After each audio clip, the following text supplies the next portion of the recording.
Dans le cadre du FEMI 2026, les festivaliers avaient rendez-vous ce jeudi dans la commune de Capesterre-Belle-Eau. À l'initiative de l'association Guadian, le public était invité à un voyage cinématographique en Inde avec la projection du film Retour à Pondichéry, une œuvre lumineuse signée par le réalisateur Raghunath Manet. Un film à la fois délicat et puissant qui aborde les questions d'identité, de culture et de réconciliation intérieure, portées par la grâce et la symbolique de la danse Bharatanatyam. Retour à Pondichéry raconte le parcours de Ruby, adoptée en France, qui retourne à Pondichéry pour partir à la découverte de ses origines. Dans le cadre du 30e anniversaire du Festival FEMI, nous avons proposé à la ville de Capesterre une journée pour parler du FEMI à la population capestérienne. Donc, dans ce cadre-là, ils ont choisi comme film de clôture un film Retour à Pondichéry de Raghunath Manet. Et c'est un très beau film que j'ai eu l'occasion de découvrir en même temps que le public et qui parle de nos racines. Raghunath Manet est une figure majeure de la culture indienne contemporaine. Professeur de danse indienne à Pondichéry, il transmet avec passion l'art du Bharatanatyam, danse ancestrale et spirituelle. Écrivain, musicien et réalisateur, Raghunath Manet explore à travers ses œuvres les thèmes de l'identité, de la mémoire et du dialogue entre les cultures. Un artiste complet, dont le travail fait rayonner l'Inde bien au-delà de ses frontières. Je vais présenter mon film qui s'appelle Retour à Pondichéry, l'histoire de deux femmes françaises qui adoptent une fillette de Pondichéry.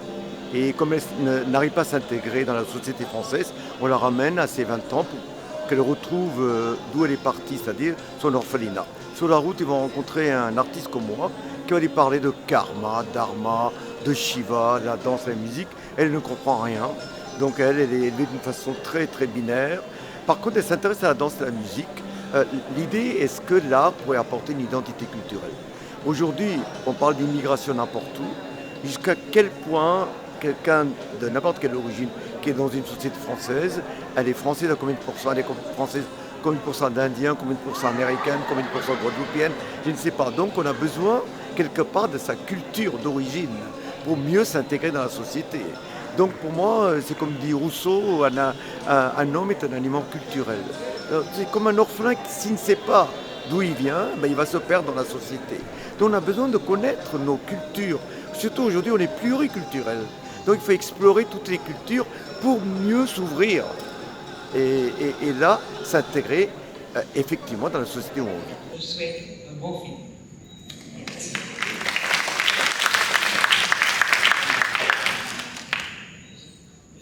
Je représente la ville de Capesterre, le service culturel et des sports. Ouais. Et puis nous avons un gymnase Gérard Marienne, structure à la ville. Donc quand on m'a appelé concernant le FEMI, donc automatiquement nous répondons présent, le maire répond du présent et dit moi c'est chargé automatiquement au service culturel. Et puis je suis en contact avec M. Dacarlor et Mme Lucie Major. Et puis c'est vrai que FEMI, ça un peu à découvrir aussi. Nous l'homme qui connaît, mais c'est vrai pas ni on en pleure autant. Et là nous constatons que depuis ce matin, on s'est retrouvé avec les élèves de l'école Jules Curie à la bibliothèque Moïse Benjamin Benzo et l'après-midi aussi avec les seniors. Donc avec pratiquement par séance, pratiquement 6 courts-métrages et qui a représenté pas mal de choses. Au soir là aussi, on a constaté ce retour aux sources, comme disait Benzo, les deux étaient pratiquement un crash et retour à Pondichéry. Magnifique film aussi, à conseiller de regarder. Et c'est un plus aussi pour Capesterre dans la cinématographique aussi. Hein. C'est ça qui est important. Nous ni événementiel, mais aussi nous côté là, ça aussi qu'il faut mettre en avant. Le cinéma, la peinture, les arts. Donc tout ça qui fait partie aussi de ça. Donc c'est une façon de faire. Donc merci, je me suis retrouvé là en tant que directeur par intérim du service culturel et sportif. Hein. Bon, voilà, et nous avons fonctionné. Hein. On va de l'avant. En première partie de soirée, les spectateurs ont également pu découvrir Ankraj, un film réalisé par Maryse Isimat Mirin, venue de Guadeloupe.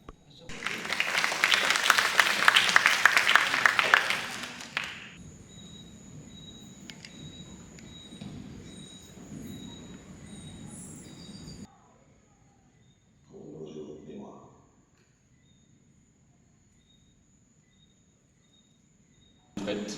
Donc merci beaucoup, ce beau public.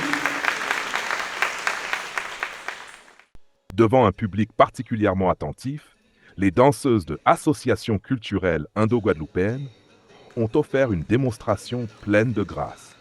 À travers quelques pas de danse indienne, précis et expressifs, elles ont fait voyager les spectateurs au cœur d'une tradition riche, mêlant rythme, élégance et spiritualité.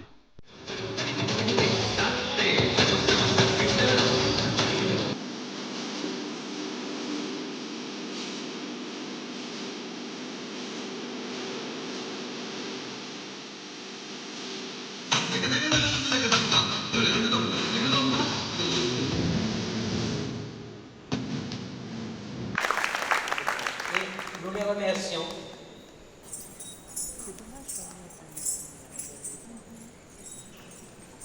Monsieur Manu.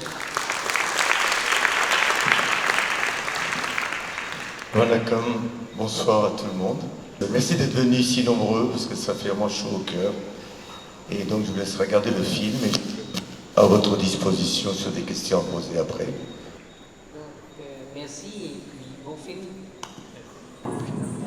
Mesdames et messieurs, ici votre commandant de bord. Nous approchons actuellement l'aéroport de Pondichéry. Notre atterrissage est immédiat. Nous vous remercions d'avoir choisi notre compagnie et nous vous avons passé un agréable voyage.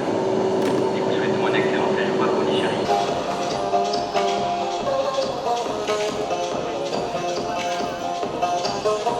Madavi Karangake. C'est un restaurant Non, c'est un orphelinat.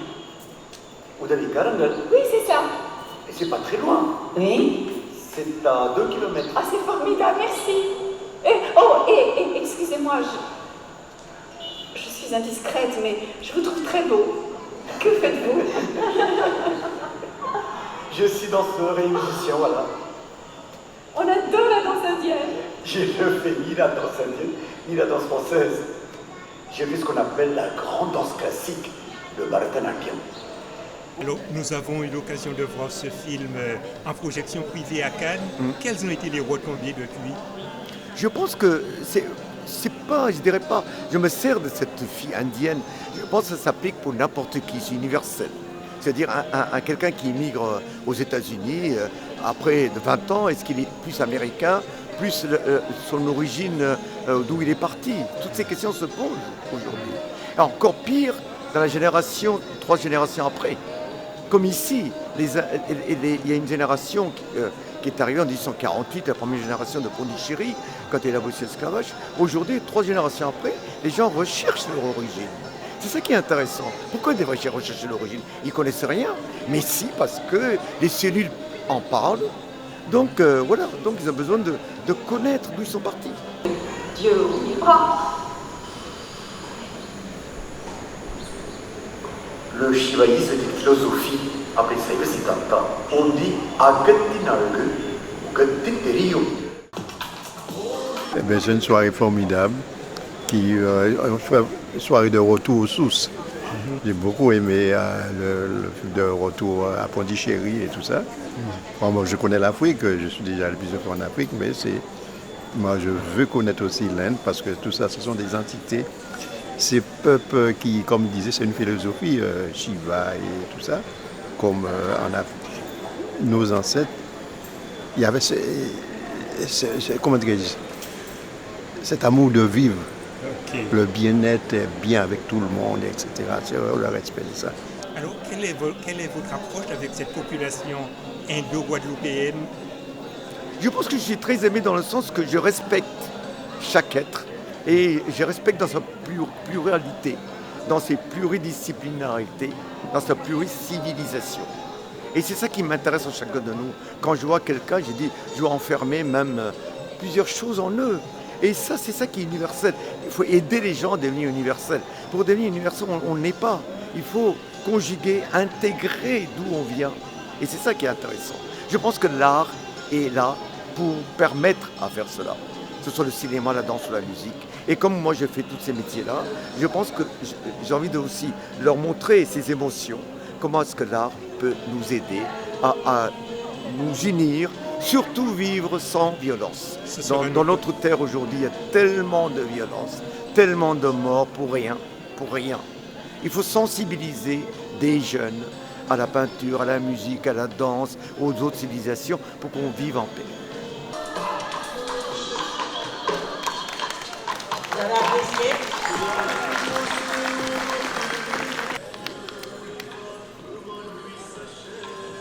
Si vous avez des questions, juste quelques questions. Je voudrais au départ féliciter les organisateurs. Je vis là un moment historique, pour moi, un moment historique. Parce que pour le même public qui voit ça, mon premier problème, c'est de dire comment on peut réagir ensemble là. Le même public qui voit ces deux choses. Mais il croyait en moi parce que tous les maîtres de danse étaient des hommes en Inde, comme le dieu danseur Shiva. Et il venait de mourir, il enseignait uniquement dans les orphelinats. Tous ses élèves sont venus me demandant de leur enseigner parce que j'étais assez bon. Parfois ils étaient plus âgés que moi ou très jeunes. Donc 12 ans de ma vie à leur enseigner la danse et la musique. Et en fait, ce qui m'interpellait, c'était pas vraiment l'histoire du film.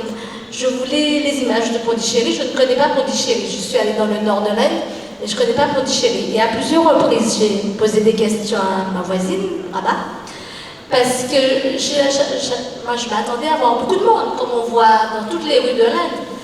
Et là, je voyais quand même des rues où il n'y avait personne. Donc vous avez réussi à vider les rues pour pouvoir tourner le film? Ça dépend des heures. Il y a des heures où tout est comme ça, on se laisse aller. C'est pourquoi Pondichéry, c'est un petit paradis, si on peut dire, très différent de toutes les parties de l'Inde. Donc il y a des moments dans l'après-midi où il n'y a personne, où ça dort, voilà, où il y a beaucoup de monde dans d'autres moments de la journée. Il y a de tout à Pondichéry. Alors, le FEMI, cette année, va se clôturer le samedi à 19h. Et dans cette édition, nous avons décidé de mettre à l'honneur les pionniers du FEMI. Ceux qui ont travaillé depuis 1990 pour donner cette réalisation-là. Alors, j'ai nommé Félix Elicias, Patricia Lavidange, Max Custos et moi-même. Nous avons comme invité d'honneur Jocelyne Béroir et nous avons comme marraine Gaëlle Victoria Gad. La projection s'est achevée dans une ambiance conviviale, autour d'un verre et de friandises indiennes, prolongeant les échanges et le partage culturel au cœur de cette soirée du FEMI. On va choisir pour la Guadeloupe. C'est des arbres qu'il faut choisir avec une racine pivotée.